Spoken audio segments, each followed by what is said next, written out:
11절입니다. 시작. 예수께서 예루살렘으로 가실 때에 사마리아와 갈릴리 사이로 지나가시다가 한 마을에 들어가시니 나병 환자 10명이 예수를 만나 멀리 서서 소리를 높여 이르되 예수 선생님이여 우리를 불쌍히 여기소서 하거늘 보시고 이르시되 가서 제사장들에게 너희 몸을 보이라 하셨더니 그들이 가다가 깨끗함을 받은지라.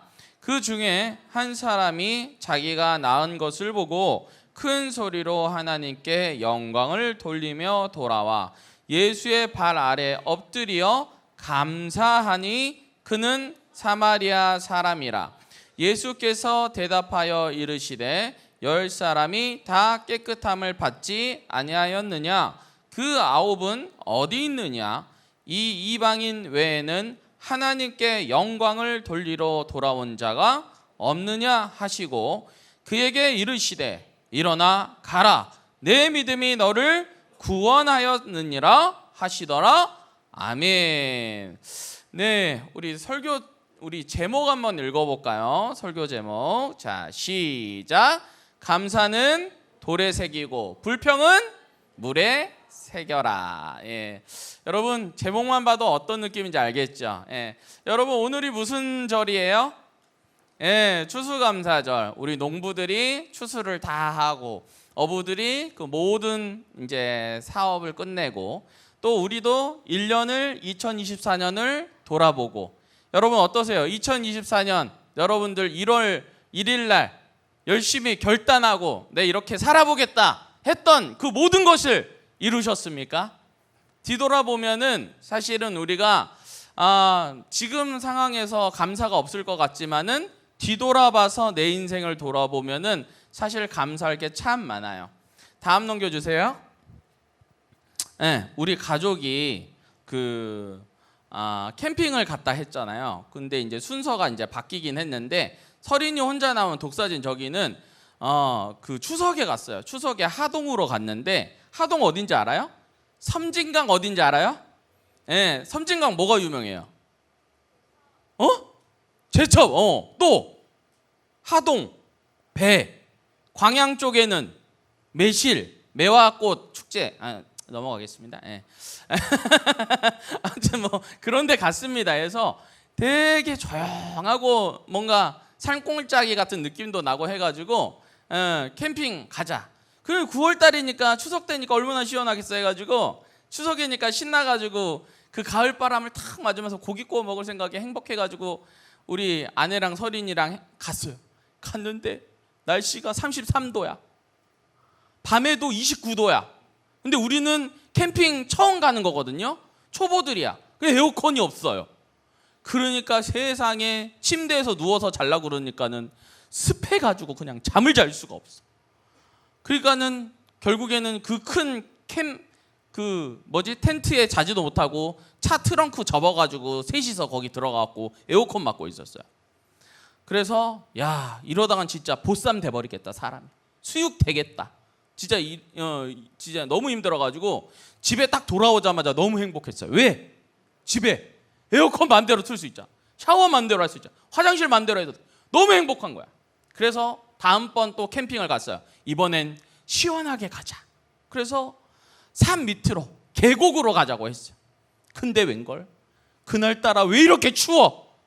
12도, 13도 막 이렇게 떨어지는 거야. 계곡이라서 알죠? 그 산, 차가운 그게 내려오잖아요.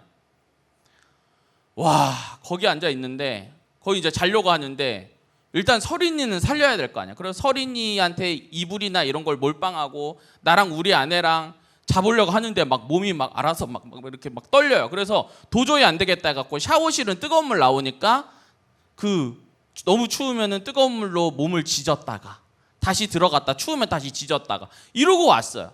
집에 오니까 너무 행복해. 에? 보일러 맘대로 틀 수도 있고. 그렇죠. 여러분 목사님 왜 갑자기 이런 얘기 할까? 사실은 우리 일상에서 당연하다고 생각하는 게 사실은 감사할 거리들이 너무 많거든요. 맞죠? 우리 찬양팀들 안 그래요? 여러분 이거 봐봐. 이 조명 몇 단이야. 우리 이제 다른 교회에서 이렇게 방문 다 하시면은 다들 입이 쩍 벌어져요. 죄송한데 여기 본당이냐고 물어봐요. 아니요, 고등부실입니다 하면은 이게 말이 안 된다. 여기 이제 화면 딱 들어가면 다 한번 이제 뒤로 깝아지려고 그래. 야, 이게 뭐냐? 악기, 목사님은 악기 잘 몰라요. 그런데 이게 800만 원이라며. 맞지? 드럼이 1,300만 원이라며. 여러분 아셨어요? 믹서가 지금 여기 잡고 있는 믹서가 전국에 3대밖에 없어요. 그 정도로 어마어마한 거가 지금 여기다가 다른 부서도 아니고 고등부만 저 믹서가 들어와 있고 최고급으로 진짜 다 넣어줬어요. 여러분 이거 감사한 거 아닌가요? 어느 교회가 고등부 한 부서를 위해서 이렇게 투자해 줍니까? 그러니까 여러분들이 마음껏 지금 뭐 방송팀 친구들도 그 PC부터 시작해서 그 모든 장비들 이 나이 때 마음껏 만질 수 있는 거 사실 감사입니다. 그렇죠? 우리가 이 좋은 환경에서 예배 드릴 수 있는 거 하나님의 은혜 맞지요? 그렇지요. 우리가 이런 것을 하나하나 타보면은 감사할 것밖에 보이지 않다는 것입니다. 그런데 감사는 오늘 설교 다음번 넘겨주시면은 그게 아닌데 감사는 돌에 새기고 불평은 물에 새겨라. 여기 이 말씀처럼 감사는 흘려보내는 게 아니고 내 마음판에 새기듯이, 그렇죠? 감사의 기도 제목은 새기고 불평들은 어떻게 해야 돼요? 우리가 빨리 털어버려야 돼요. 그런데 우리는 주로 반대로 살아요. 불평은 마음판에 열심히 새기고 있고 어휴 마음에 안 들어. 저건 완전 싫어. 이러고 있고 감사는 흘려보내요. 자, 오늘 성경 말씀에 보니까 나병에 걸린 10사람이 나옵니다. 예수님께서 이 그 갈릴리와 해서 사마리아 쪽으로 해갖고 이제 지나가시는데 이 나병 환자가 이제 나와요. 근데 나병 환자가 다음번 넘겨주시면은 내가 사진이랑 같이 있는 거면은 같이 만들어줘. 이해가죠? 사진 옆에다가 성경 구절을 이렇게 해요. 다음. 예동이가 만들었다고 주하나? 이렇게. 이르고 있어 막 옆에서 얘가 했다고. 치사한 놈. 자. 자, 레위기 13장 44절에서 45절 읽어봅시다. 시작. 이는 나병 환자라 부정하니 제사장이 그를 확실히 부정하다고 할 것은 그 환부가 그 머리에 있음이니라. 나병 환자는 옷을 찢고 머리에 풀며 윗니스를 가리고 외치기를 부정하다 부정하다 할 것이요. 레위기 13장 46절 시작. 병 있는 날 동안은 늘 부정할 것이라. 그가 부정한즉 혼자 살되 진영 밖에서 살지라. 여러분 이 사람 얼마나 불행한 사람인지 알겠어요? 우리 이렇게 같이 모여 있다가도 코로나 때 어땠어요? 같이 있지 못했죠. 코로나 걸리면은 격리했죠. 이 사람들은 일주일, 2주일이 아니고 평생 격리해야 돼. 평생. 얼마나 불쌍한 사람이에요. 그런데 자기 스스로 입으로 말해야 돼요. 나는 부정한 사람이다. 부정하다. 부정하다. 그러니까 이 사람들 참 그 심령이 그 마음이 얼마나 문드러졌겠습니까? 이 몸만 문드러진 게 아니고 마음도 문드러졌을 것입니다. 그런데 이들에게 복된 소식이 들려옵니다. 바로 이 마을에 누가 오세요? 예수 그리스도께서 오시는 거예요. 다음 넘겨주세요. 예수 그리스도께서 오셔서 누가복음 17장 11절 말씀 읽어봅시다. 시작. 예수께서 예루살렘으로 가실 때 사마리아와 갈릴리 사이로 지나가시다가 나병 환자들은요 예수님을 만나고 싶어도 못 만나는데요 절호의 찬스가 딱 온 거예요. 이번에 꼭 만나야 돼요. 왜냐? 자기들은 치유받아야 되거든요. 다음 넘겨주세요. 그래서 누가복음 17장 12절에서 13절 보니까요 한 마을에 들어가니 나병 환자 몇 명? 10명. 이 숫자 잘 보세요. 10명인데 소리를 높여 이르되 예수님이여 우리를 불쌍히 여기소서. 목사님이 그냥 읽었는데 이 사람들이 지금 예수님이랑 즉 레위기의 율법에 보면 이 사람들은 진영 밖에서 살아야 된다 그랬잖아요. 그렇죠? 멀리 살아야 돼요. 못해도 그 진영 밖 45m 바깥쪽에 살아야 돼요. 근데 45m에 딱 살까요? 제가 보기에는 마을 사람들이 그 사람들과 같이 하기 싫어가지고 수백 미터 떨궜겠죠. 그러니까 예수님이 지나가도 멀리서 바라볼 수밖에 없는 그런 인생들이었어요. 그 예수님을 부르려 그러는데 예수님 우리를 불쌍히 여기세요 이렇게 속삭이듯이 얘기했을까요? 아니면은 예수님 우리를 불쌍히 여겨 주시옵소서 이렇게 얘기했을까요? 그렇게 얘기했겠죠. 제발 살려달라고. 우리가 호산나 호산나 다윗의 자손 예수여 이렇게 하잖아요. 여러분 호산나 우리 찬양할 때 호산나 호산나 이러니까 되게 밝은 이미지인데 사실은 그 뜻을 보면 제발 우리를 구원하소서란 뜻이에요. 제발. 그러니까 이 수백 년 동안 우리가 수많은 외세에 의해서 침략당하고 너무 고통 가운데 있는 우리를 이제 메시아께서 오셔서 제발 구원해 주시옵소서라고 말을 하는 거예요. 그 심정을 여러분 그걸 느끼면서 이 성경을 읽어야 되는 거예요. 자, 얼마나 절박했을까요? 우리를 불쌍히 여기소서라고 말을 해요. 자, 누가복음 17장 14절. 그 부르짖음을 들은 우리 주님께서 이렇게 행동하시는데 한번 봅시다. 14절 시작.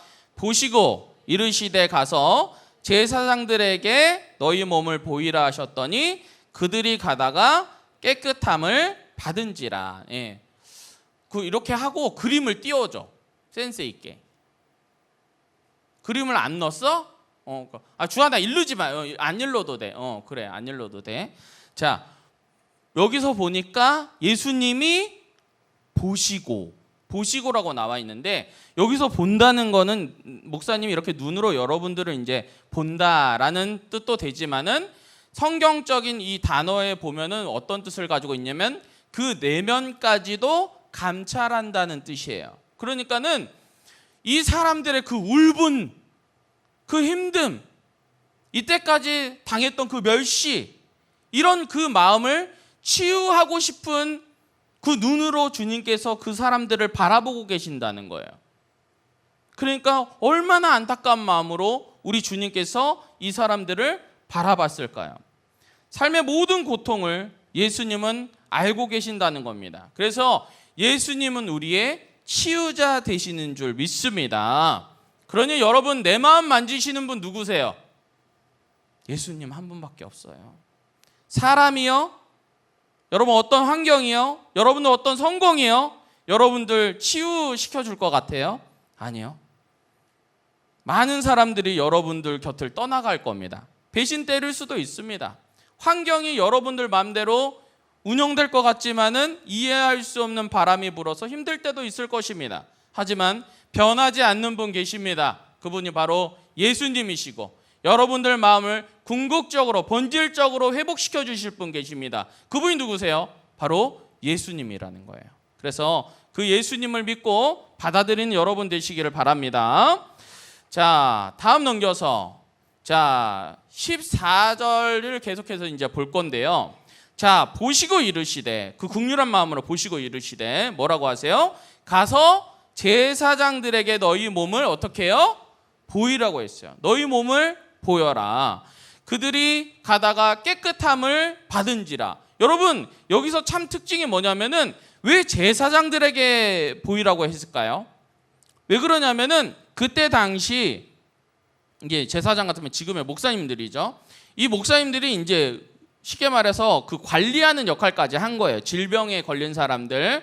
그래서 만약에 혈류병이 걸린 여인이라든지, 그렇죠? 아니면 어떤 유출병, 전염병, 또 이렇게 나병이 걸린 사람들을 이 제사장들이 관리를 해서 이 사람들이 다 나았담을 보면은 그걸 확인시켜 줍니다. 그러면 이 사람들이 나았으니까 이제 진영 안으로 들어올 수 있는 거예요. 그러니까는 제사장들에 가서 너희 몸을 보여라 했을 때 나아만 장군이 요단강에 들어가서 7번 몸을 씻을 때 순종할 때 씻겼던 것처럼, 그것이 회복된 것처럼 여러분 바로 이 사람들이 제사장 앞에 나아갔을 때, 여기 말씀 한번 보세요. 나아갔을 때 이미 그들 몸이 어떻게 돼요?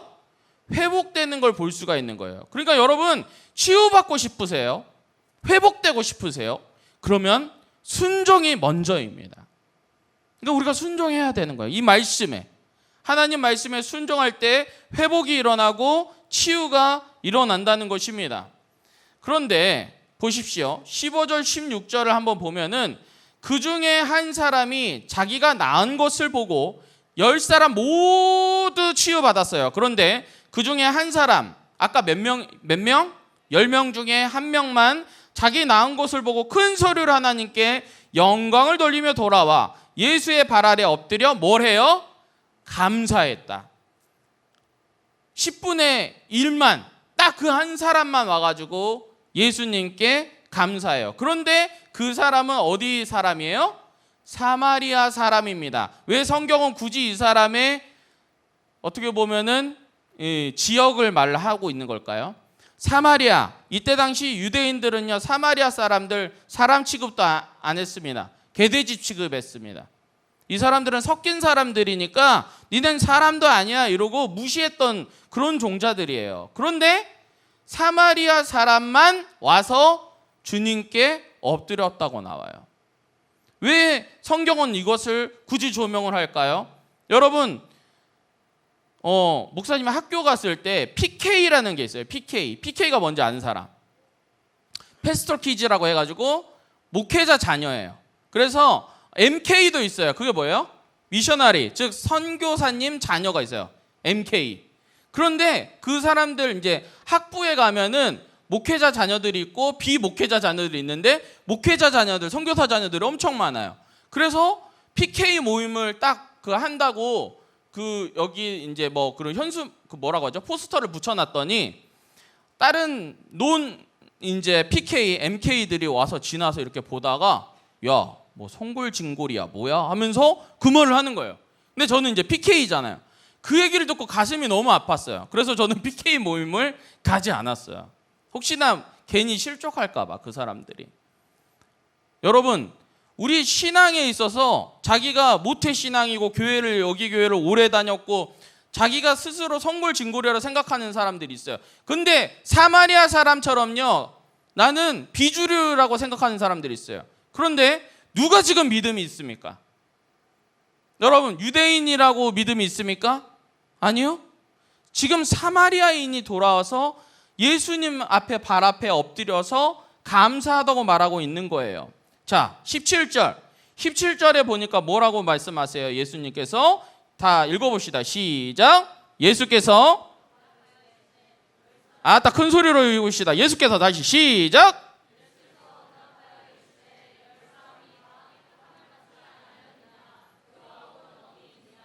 도대체 그 9은 어디 갔을까요?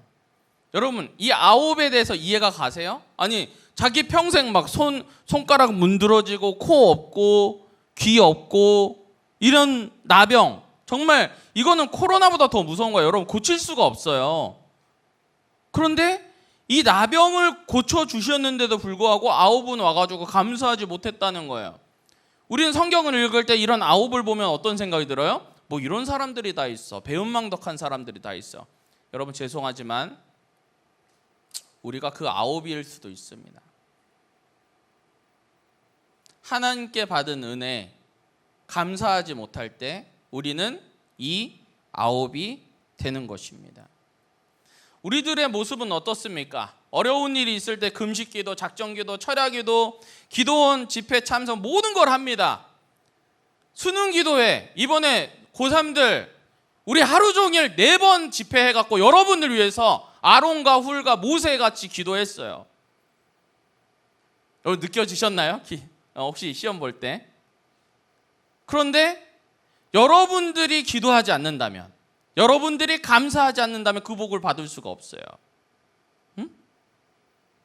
우리 고3들 수능 끝나고 나서 속 시원하실 거예요. 또는 이제 조금의 걱정도 있을 겁니다. 이제 나머지 이제 입시에 대해서. 하지만 먼저 감사하는 우리 고3들 되시기를 축복합니다. 그때 하나님께서 역사하실 거예요.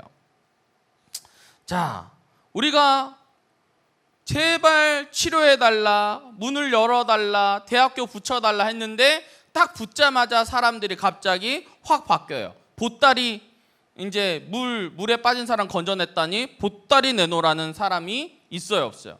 딱 그런 마인드로 갑자기 사람이 손바닥 뒤집듯이 뒤집혀 버리는 거예요. 누가복음 17장 18절에 한번 보니까 이 이방인 외에는 하나님께 영광을 돌리러 돌아온 자가 없다라고 말하였습니다.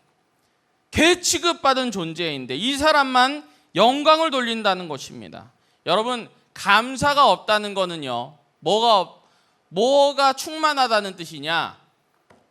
교만이 충만하다는 뜻입니다. 여러분, 감사하고 계십니까? 감사하고 계십니까? 여러분 삶 가운데. 아니면 불평불만으로 채우고 있습니까? 누가복음 17장 19절에 보니까 그에게 이르되 일어나가서 뭐라고 하세요? 이 빨간 글씨 읽어봅시다. 시작! 내 믿음이 너를 구원하였느니라. 여러분들, 우리 인생의 목표가 뭐예요? 이 사마리아 사람들은요, 일단은 자기가 나병을 치유받는 게 목표였어요. 맞죠? 맞죠? 그런데 우리 인생의 궁극적인 목표가 우리 고3들 대학 입시 붙는 거예요. 이게 목표 끝이에요? 아니죠. 우리가 어떤 잘생긴 남자랑 사귀게 해주세요. 이 목표가 이 인생의 끝이에요? 기도 제목이 거기서 끝이냐 이거예요. 아니에요. 거기서 끝이야, 지훈아? 우리의 끝이 뭐예요? 본질적인 것은 우리가 구원받는 것입니다. 예수님 닮은 것이고 우리가 천국을 누리는 것이 마지막이에요. 그렇죠? 그날 우리가 그걸 꿈꾸면서 달려가고 있잖아요. 그런데 보세요. 내 믿음이 너를 구원받았다.